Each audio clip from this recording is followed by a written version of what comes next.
안녕하세요. 성령운동의 변호자 바울의 영성입니다. 여러분, 오늘 주제는 재림입니다. 재림에 대한 스피치를 5분 정도 할 거고, 스피치 이후에 그 이유가 좀 딱딱하지만 아주 중요해요. 재림의 도표, 재림의 순서를 궁금해 하시는 분들이 있을 거예요. 저도 그게 항상 궁금하고 항상 정말 해결되지 않는 수수께끼와 같은 미로와 같은 재림에 대한 그 사건들이 미로와 같은 그런 지식이었는데, 그것들을 저명한 복음주의자 부흥운동가 블랙스톤이라는 사람이 정리한 도표를 여러분들께 그대로 나눌 겁니다. 스피치도 들어주시고 뒤에 재림에 대한 도표 설명 해설도 다 들어주시면 감사드리겠습니다. 할렐루야. 할렐루야. 제가 좋아하는 성경 속 인물이 있습니다. 구약의 약속한 메시아를 애타게 기다리던 시므온이라는 인물입니다. 어느 날 성령께서 시므온에게 지시하셨습니다. 그리스도를 보기 전에 죽지 아니하리라. 시므온은 하나님의 약속을 믿고 메시아 오기를 애타게 기다렸습니다. 1년이 가고 2년이 가고 흐르는 세월 앞에 그는 머리가 휘어진 백발의 노인이 되었습니다. 그럼에도 불구하고 하나님의 약속을 신뢰하며 날마다 성전으로 향하였습니다. 그러던 어느 날이었습니다. 성전으로 향하는 그를 성령께서 갑자기 감동하셨습니다. 메시아를 만나리라는 기대감에 성전에 들어간 시므온은 마침내 아기 예수님을 만났고 예수님을 안고 기뻐 뛰며 하나님을 찬양했습니다. 구약에 오신다고 약속하신 예수님, 약속대로 십자가에서 피 흘려 주구사 사흘 만에 부활하시고 우리에게 재림을 약속하셨습니다. 시므온에게 약속하신 것처럼 내가 반드시 속히 오리라 약속하셨습니다. 예수님의 초림을 사모함으로 기다리던 시므온처럼 예수님의 재림을 기다리는 여러분 되시기를 소망합니다. 할렐루야. 재림의 복음은 우리로 하여금 이 세상을 난파당한 배로 보게 해줍니다. 데살로니가전서 5장 3절은 말합니다. 저희가 평안하다 안전하다 할 그때에 잉태된 여자에게 해상 고통이 이름과 같이 멸망이 호련히 저희에게 이르리니 결단코 피하지 못하리라. 난파당한 배에서 탈출할 수 있는 구명보트가 있다고 가정해 봅시다. 다들 영화 타이타닉 보셨지요? 타이타닉에서 배가 난파되자마자 모두가 구명보트로 달려갔습니다. 주님 언제 오실지 모르는데 이 땅에서 돈, 명예, 집, 차, 스마트폰, 유튜브, 드라마 등등의 배설물과 같은 것들을 위해 살아가는 것은 난파당한 배에서 곧 있으면 침몰하는데 땅에 떨어진 돈을 줍느라 배에서 탈출하지 못하는 것과 같습니다. 그러나 주의 날이 도적같이 오리니 그날에는 하늘이 불에 풀어지고 땅과 그 중에 있는 모든 일이 드러나리로다. 베드로는 주의 날이 도적같이 온다고 말합니다. 사도행전을 보면 사도들은 이 땅을 난파당한 배로 여기며 영혼구령에 목숨을 걸었습니다. 난파당한 배에서 죽어가는 영혼들 난파되기 전에 한 영혼이라도 더 구원하려, 한 영혼이라도 더 살리려 그렇게 영혼구령에 목숨을 걸었습니다. 사도 바울도 이 땅을 난파당한 배로 여겼기 때문에 돈, 명예, 지위, 학벌 그 모든 것을 배설물처럼 내버리고 난파당할 이 세상에 있는 그 모든 것들을 배설물로 내버리고 주님이 마치 오늘 오실 것처럼 애타게 영혼을 살렸습니다. 바울처럼 침몰당할 수많은 영혼들을 살려내는 여러분 되시기를 축복합니다. 할렐루야.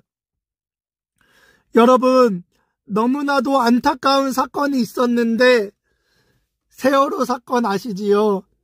전 국민이 뉴스를 보며 충격과 슬픔에 휩싸였습니다. 그런데 그 배의 선장이 왜 욕을 먹었습니까? 난파당한 사실을 알고 살릴 수 있었는데도 살리지 않았기 때문에 욕을 먹었습니다. 오늘날 난파당한 세월호와 같은 이 세상에 살면서도 주님 곧 오시는데 전도하지 않는 것은 세월호 선장과 같이 생명을 죽이는 것입니다. 저부터 전도에 더 힘쓰지 못한 것을 회개합니다. 우리는 재림을 어떻게 준비해야 할까요? 성경은 말합니다. 그러므로 사랑하는 자들아, 너희가 이것을 바라보나니 주 앞에서 점도 없고 흠도 없이 평강 가운데 나타나기를 힘쓰라. 우리의 주변에서 주님의 오실 징조들을 찾을 수 있습니다.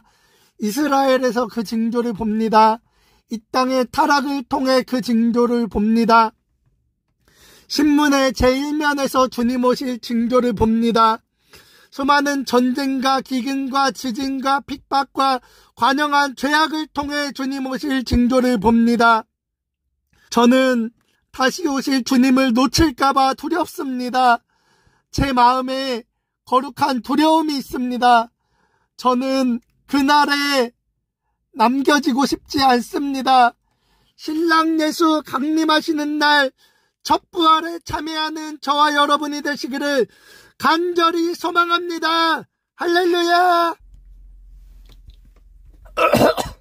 저명한 복음주의자이자 부흥운동가였던 블랙스톤의 재림의 도표를 나누도록 하겠습니다. 정확한 성경 몇 장 몇 절인지가 삽입되어 있는데 이것까지 읽으면 너무 장황하고 지루하기 때문에 그냥 그 내용만 나눌 거예요. 정확한 그 성경을 포함한 모든 내용을 원하시는 분은 댓글에 남겨주시면 제가 보내드리도록 하겠습니다. 지금 재림의 순서 나누도록 하겠습니다. 첫째, 유대인의 왕 그리스도의 탄생. 다음으로 그리스도의 죽음과 부활. 다음으로 그리스도의 승천. 다음으로 성령 강림. 다음으로 교회 그리스도의 신비한 몸. 그리스도의 신부. 다음으로 공중재림 신부를 막기 위하여 주님이 강림하심. 다음으로 의로운 자들의 부활, 산 성도들의 변화, 휴거, 에녹처럼 성도들이 그리스도를 공중에서 영접하기 위해 구름 속으로 이동됨. 다음으로 그리스도와 신부와의 만남, 주님 앞에 우리가 함께 모이는 것, 어린 양의 혼인잔치, 주님과 항상 함께 있어야 함, 교회의 소망, 대속함, 그러므로 여러 말로 위로할 것, 교회는 환난을 피하게 될 것, 다음으로 이 세상에 대한 전무후무한 환난의 시기, 이 시기에 교회는 공중으로 들려 올라갈 것이고 하나님께서는 이스라엘을 다시 통치하기 시작하시며 이스라엘을 그들 땅에서 회복시키실 것입니다. 한편으로는 적그리스도가 나타날 것입니다. 그리고 하나님의 진노가 퍼부어질 것입니다. 그러나 사람들은 단지 하나님을 불평하고 원망할 것입니다. 이스라엘 가운데 회개한 자들만이 그리스도를 영접하고 나머지 이스라엘은 불 가운데 던져지지만 그들은 결코 죽지 않습니다. 다음으로 지상재림, 이 세상에 대한 심판을 실행하기 위해 불꽃 가운데서 그리스도와 그의 성도들이 나타남. 이것은 주님이 세상의 두 번째 오심을 의미하는 것입니다. 다음으로 열방 혹은 그리스도를 대적하던 무리들에 대한 심판. 이때 적그리스도는 파괴될 것입니다. 짐승들과 거짓 선지자들이 사로잡힐 것이며 곡과 그와 동맹했던 자들도 쳐 부셔질 것이며 사탄이 결박될 것입니다. 다음으로 환난 중에 핍박을 받던 성도들의 부활, 이로써 첫째 부활이 끝납니다. 다음으로 천년왕국, 그리스도께서 그의 신부와 함께 1000년 동안 세상을 영화롭게 다스리십니다. 다음으로 사탄이 잠깐 동안 풀렸다. 그 후에 다시 사로잡혀서 곡과 마곡과 함께 영원히 멸망당할 것임. 다음으로 심판의 부활. 다음으로 남아있는 모든 죽은 자들에 대한 위대한 백보좌 심판. 사망과 지옥이 파멸될 것임. 다음으로 영원 무궁한 세대, 영원의 세대의 도래. 우리는 설령 위에서 언급된 사건들을 순서대로 정확히 매길 수 있을 만큼 교리적이지는 않지만 이러한 사건들이 명백히 하나님의 말씀과 일치된다고 믿는다.